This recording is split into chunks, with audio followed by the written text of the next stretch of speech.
Di ba, Mikay? Si Mikay karon gusto kayo mo mag-eskwela. Dili basta-basta ang life. It's not that easy. Kamo sa mga gusto makaw mag-eskwela, easy ba ang life?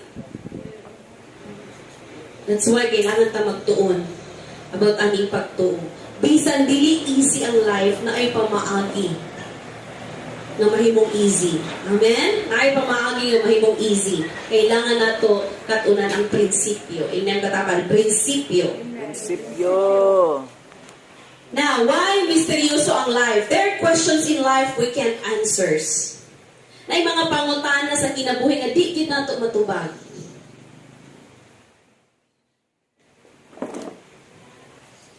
Na ay nanong kailangan to mag-study of faith because life is mysterious experience. Ay, wait lang.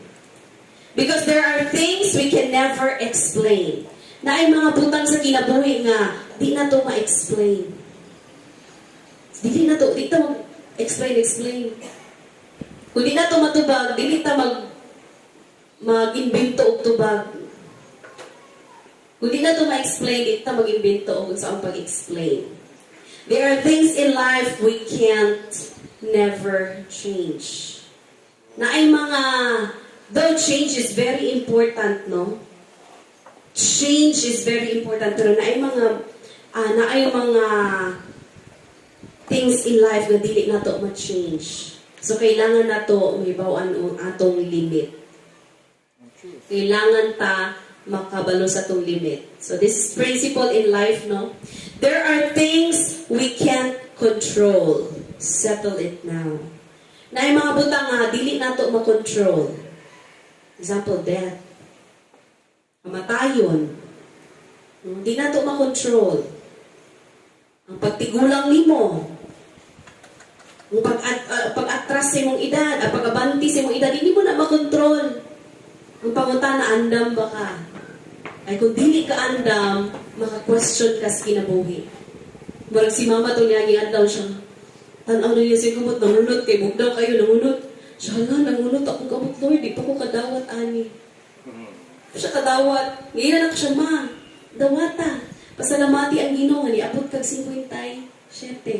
Kay daghan og 30 na kuto. Yes. If you're not ready in life, you will question God. Lord, ganun namatay si Kuan, Lord. Ganun na mahitabo man ni Lord sa amuang. Ako mga past Ginoo, ganun nahitabo to. Mag-question mo ang Ginoo. Mabot sa point na mag-rebuild sa Ginoo. So, kailangan ni mo masabta ng kinabuhi. Na yung mga butang na dili nato control. Sakitan ka sa ubang tao, di mo control ang ilahang gibuhat sa imuha. Pero kung makontrol din mo imong response. Correct. There are things in life you are not responsible for. Na yung mga butang sa kinabuhi nga dili ka responsable ana. Example lang, imong anak, imuhag yung nagtubo gid sa simbahan, imong gidala diri sa simbahan, nagdako. Nga, Kristohanon, pero ini ka adult na niya, magbagdoy-bagdoy. Ilahang desisyon.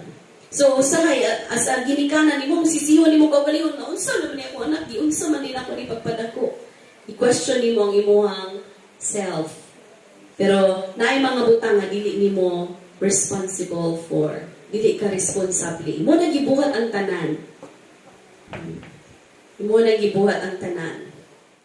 There are things in life we can't exceed. So, naay mga butang sa kinabuhi nga, di ni mo malabuan. Di na ni mo makaya pa o effort yun. Example no, na nagsakit, nahurot lang ang imong kwarta, palitong tambal, wag hapon na ayo, exhausted na kay ka. Di haragid ka po to. So, kailangan nga makabalo ka nga na ay limit.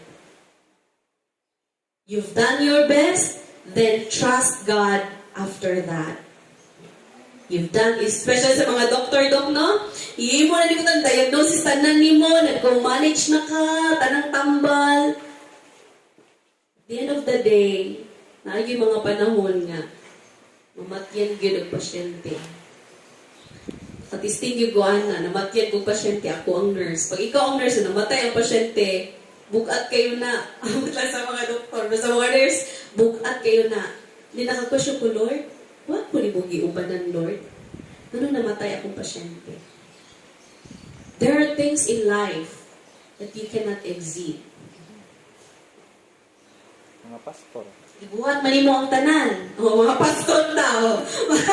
Pastor Yuri, grabing study. Kuya Mark, grabing study. Grabing panudlo. Grabing bakbakay. Pero makita na gihapon ni mo nga. Magpabadlong gihapon. You cannot exceed. Do your best. Pastors, do your best. You've done your best. Then trust God after that. Wow. Yes. What a comforting truth, no? Nga, mabitan ako realization karon nga, kanang control ba, no? The control addict. Gusto na to, control na to, tanan, butang. Even as pastors, gusto na to, yung ani atong mga membro. Pero dili, you cannot expect, na yung anak yun.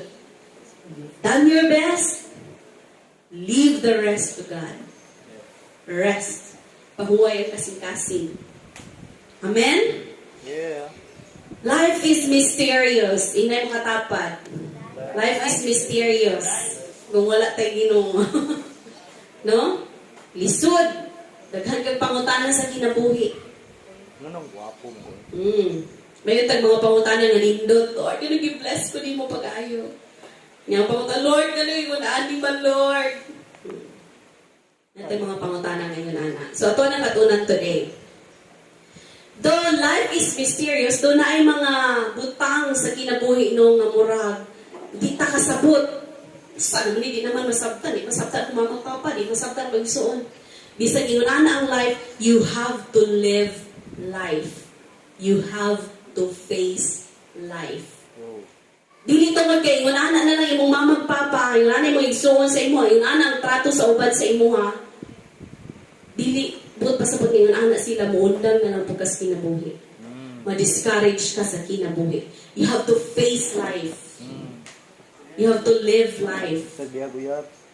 Kung saan mo pag-face ang life, pag-ura man mo nag-break up, pagkita mo karon. You have to show up. Kailangan ka mo at school. Kailangan ka mo padayon eskwela. Bisan nagbulag. Bisag way baon. Kailangan ka mo adto sa school. Sa wa ka pa enroll? No, you have to face life. You have to live. Di lang gini mo i-face. Kailangan gini mo i-live. Kailangan mo buhian every day. Ang sa man akong ginabuhi, kalisod na mo, no? Misudan. Kinahanglan di ba tubangon ni mo plato, bahala ka sino sudan. Yes. You have to live life. Kinahanglan ni mo kaunon. Correct. Ako kabalo kung sa'y feeling na mukaon ka o asukal ang sudan. Para sa kuha, dili na siya, dili na siya question. Kay kakaon ko, ana. Especially pag wala pa'y sudan na niluto niya, alas 11 na. alas 6 na. Mukaon ako una, masuko na si Mark. Kaya dili ko mukaon sa iyang niluto. Pero mukaon ko pagkaon niya na po, alas 8. Kaya nikaon naman ko, asukal ako sudan. Ang bahaw, tangin ni tubig, butang asukal. Sulbad akong kagutom. Dili hindrance ang sudan, ha? Ipagpagulpol. Pero kung magpagulpol, sige lang dawaton. Pero katunan nga dili pagulbulan. Amen? Yes. Kay temporary ra na ang sudan. Yes. Temporary ra na. Karon ra na. Asin na sa Sin lang sa. Suka na Utongi lang sa. Utongi lang sa. Do all that you can and leave the rest to God. The things that you are not in control of, God is in control. Wow, yes. Dili mo control karon ng sitwasyon, kontrolado na sa Ginoo. Let God be God, and this is where faith comes in. Wow, yes. May mga times sa kinabuhi nga, Lord, surrender na ko. Hindi na yun siguro mabago niya kung mga magpapa, Lord. Kami nag-graduate mi nga mo ang i-edit lang natin, no? Ang mo ang mayon sa mong mama kay pag mangayo bigbaon magyaw-yaw. Wa gyud siya daw sa bangtod karon niya, di ba niyan? Di ba? Mga igbaon magyaw-yaw. Wala na gyud. But it doesn't mean hindi na tamo eskwela. Correct. Mga kuana na, mga pahinumdom ra na nila.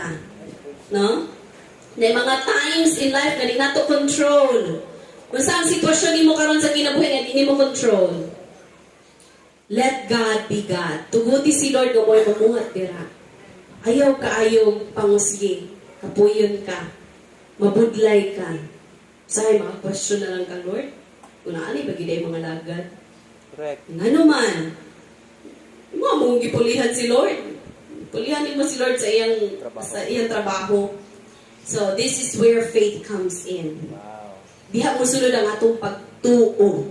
Ang atong pagtuo diha sa iya ha, na naa siya'y kaya buhaton sa sitwasyon nga dili na nimo mabuhat. Sa mga sitwasyon na out of control ka, na ay buhaton ang Ginoo. Habilang imo wala. Habilang natog wala mo na nga, Lord, dapat buhaton jud na ako ni. Samtang nag-study ko, no, grabe ang akong nag-struggle ko mag-rest. Samtang kay nga naman, nakita na ko sa kong self, hala, abi na ako, okay na ko. Struggle pa rin ko, kaya nga naman, maningkamot, pag yun ay, dapat yun na itong buhaton. It's good thing na nakay plan, no? Do all your best plan. Nakay mga plano, nakay gihimo, nga pinaka the best. Kung dili gani makaya, sa imong plano, sa imong effort, hindi lang. Leave it to the Lord. Leave it to the Lord.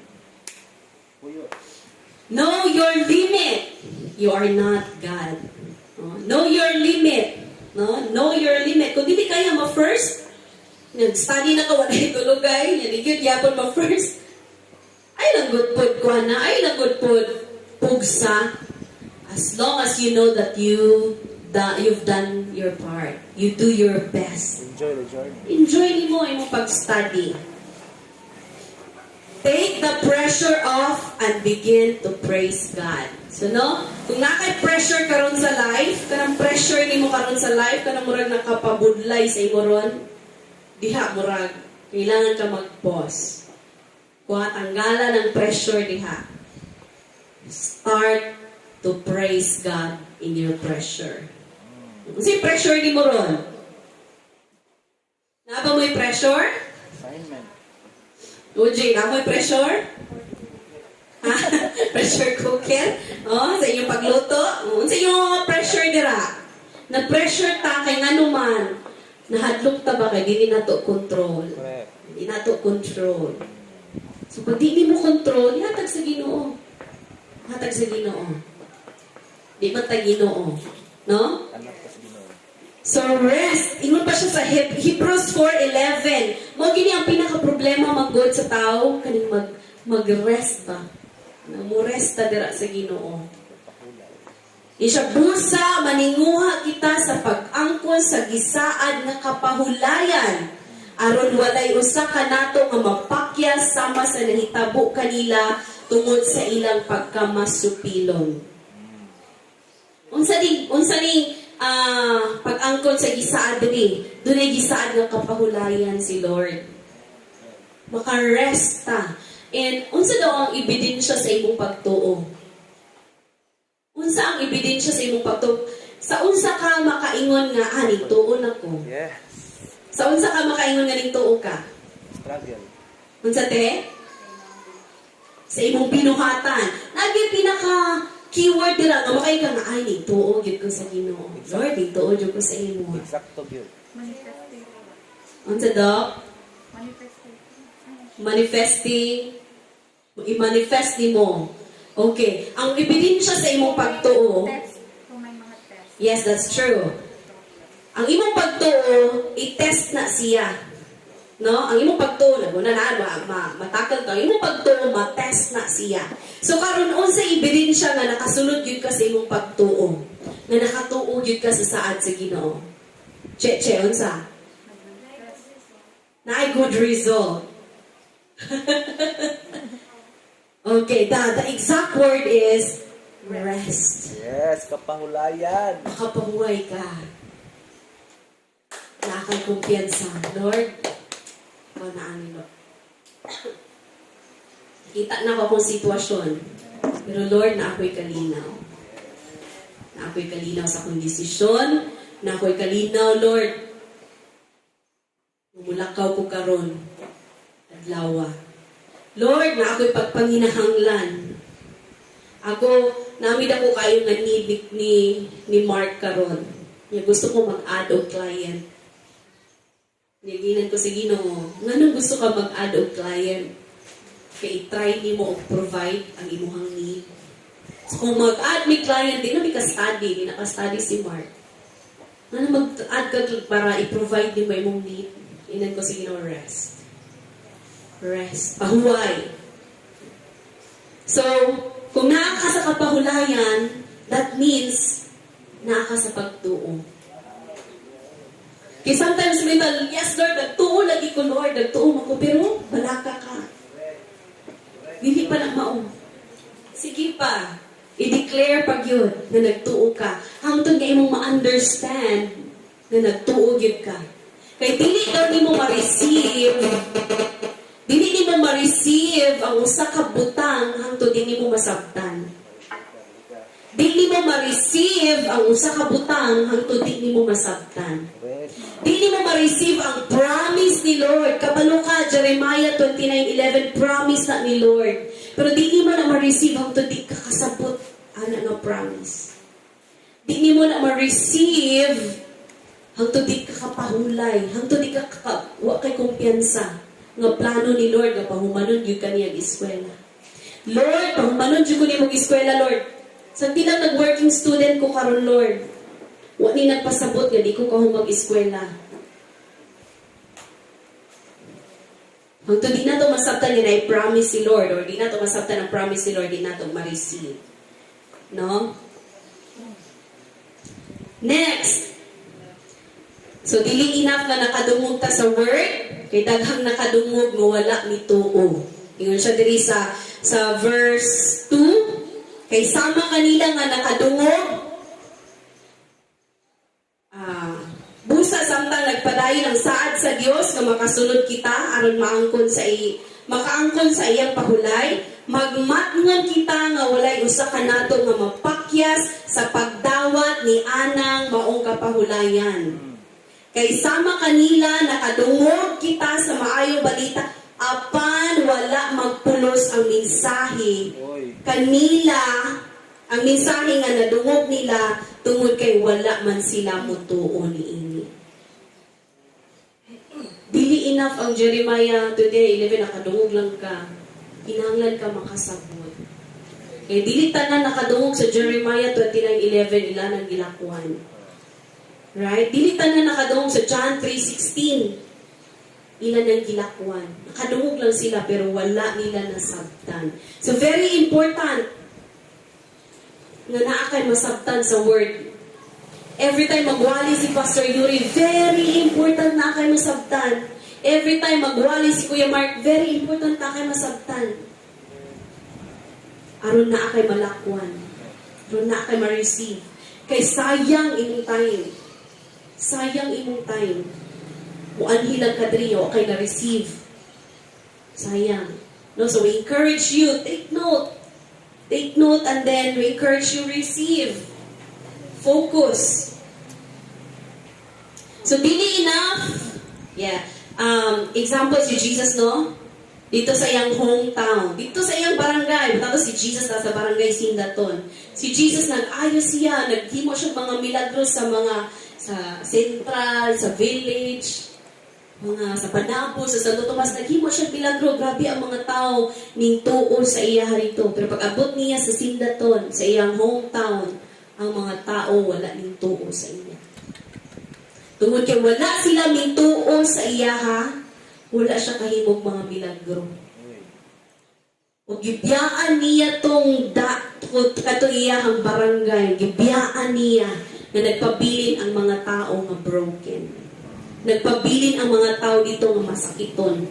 Nagpabilin ang mga tao dito nga pobre. Nga naman, wa sila bituo ni Jesus.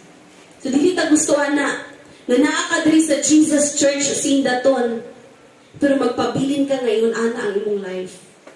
Magpabilin ka sa dili maayong nga kahintang. Kaya nga naman, ang imong huna-huna, wala mabago.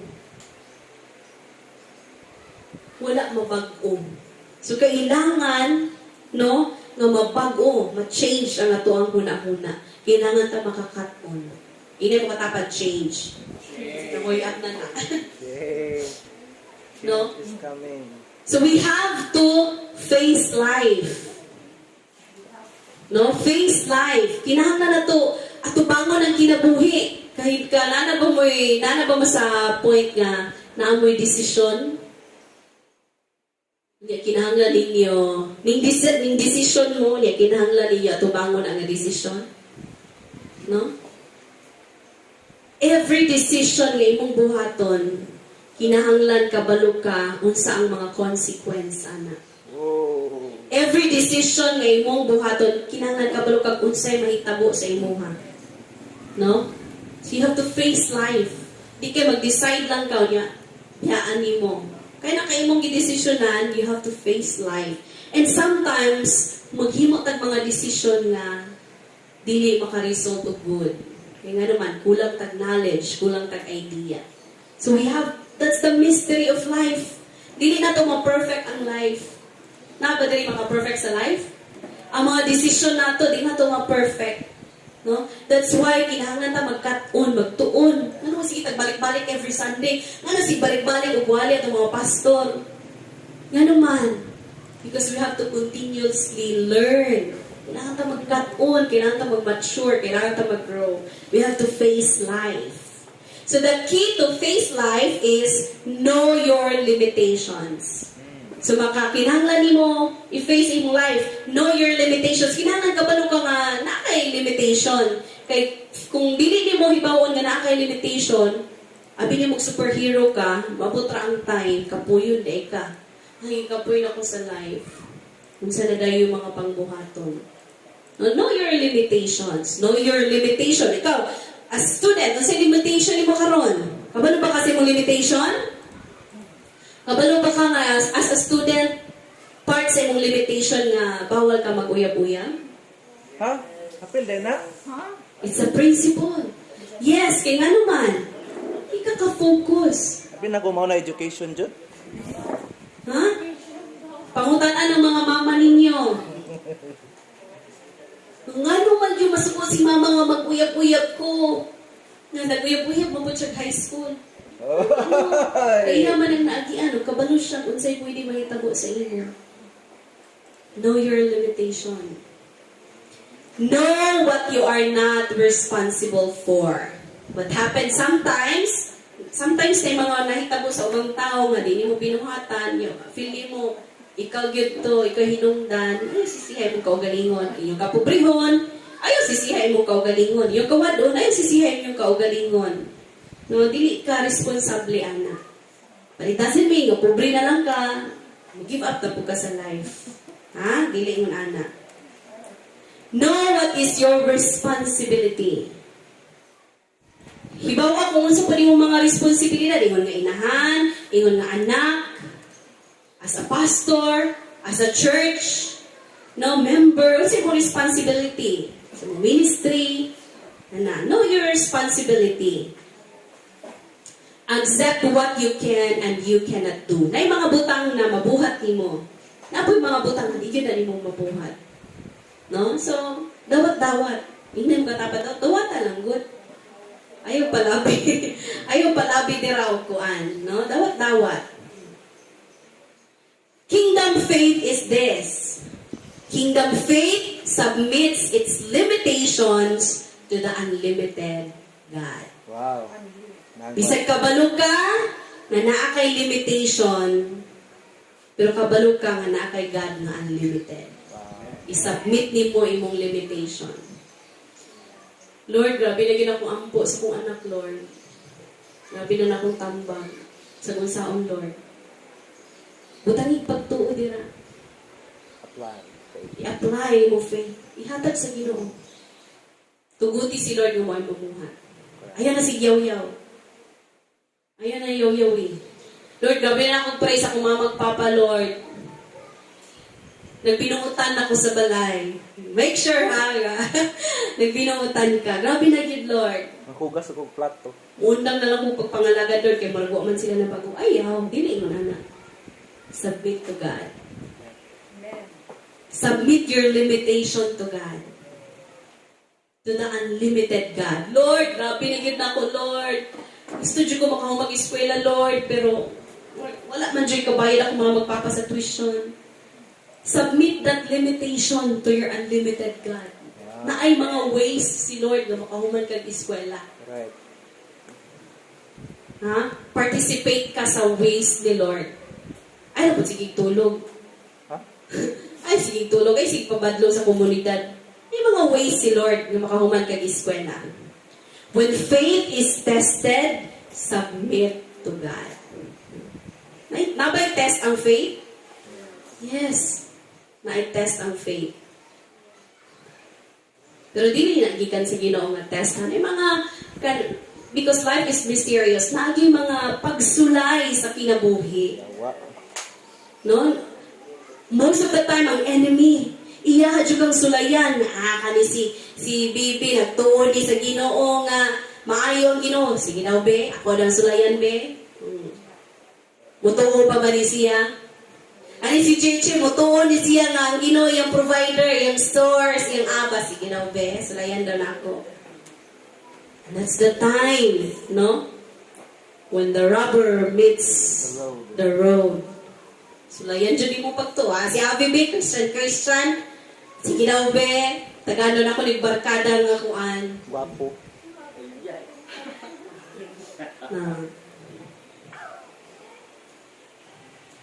There are some things you cannot do, but there are some things you can do. Do your best, then leave the rest to God after.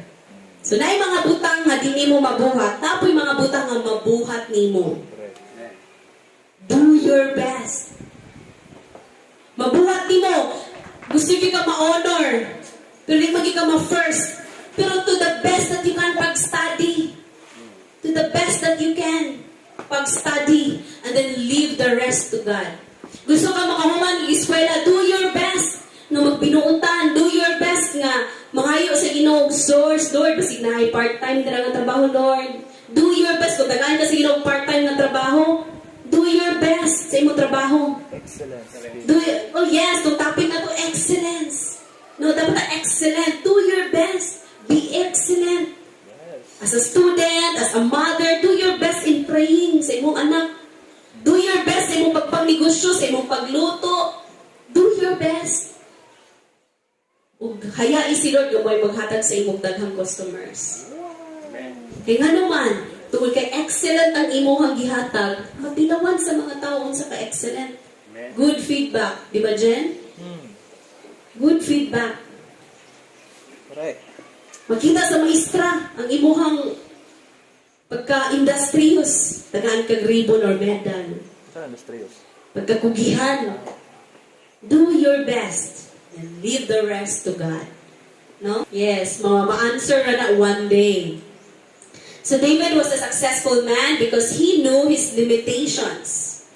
Our tendency is when in trouble, we try to sort things out. Hindi, kabalo ta, limited ta. Mabot ang problema, mabot ang mga pagsulay, mubalik na butang, saan ako ni pagsulbat? No, dapat ko trabaho ko, dapat magdungag kong client, ang mabayran ang ako. Para tanan, tuguti ang Diyos mo sulbat sa imong stress. Now, what is God's solution to all our stresses?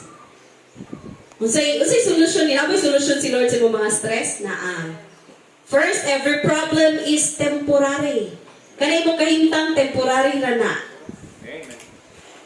Temporary ra na. Never apply permanent solution to your temporary problem. So kay temporary ra na imong kahintang, ayo apply o permanent solution. Ang pinaka-danger is kung naanagay tas pagsulay, nanatas ka kulba, nanatas sa wala ta kabalo sa buhaton, atong ginabuhat na to ang permanent solution. Kabalo mo nga dunay duha ka tao sa Bible na napakya sila. Ang isa ni apply og permanent solution, ang isa ni apply temporary solution.